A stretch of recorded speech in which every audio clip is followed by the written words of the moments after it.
1982 que le terme d'invisibilité sociale apparaît pour la première fois en France.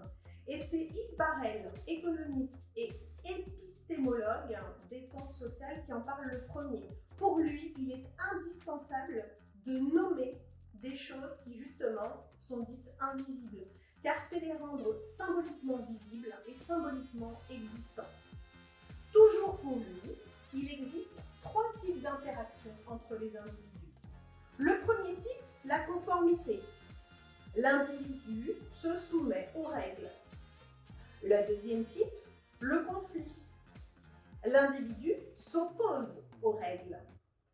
Et le troisième type d'interaction, c'est la disparition. Là, l'individu choisit de disparaître de la scène locale. Alors, l'Observatoire national de la pauvreté et de l'exclusion sociale propose une définition un peu compliquée, mais assez complète, de l'invisibilité sociale.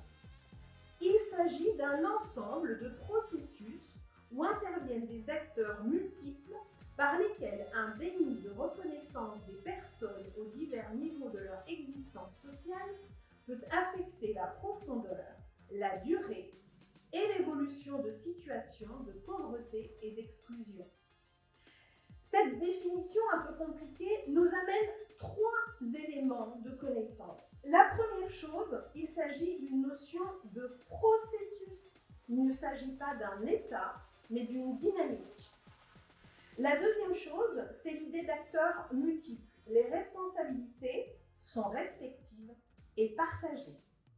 Et la troisième chose, c'est le déni de reconnaissance, qui est responsable de bien des maux, tels que la honte, la perte de confiance, le manque d'estime de soi, etc. La question est maintenant de savoir si cette invisibilité sociale est subie ou choisie.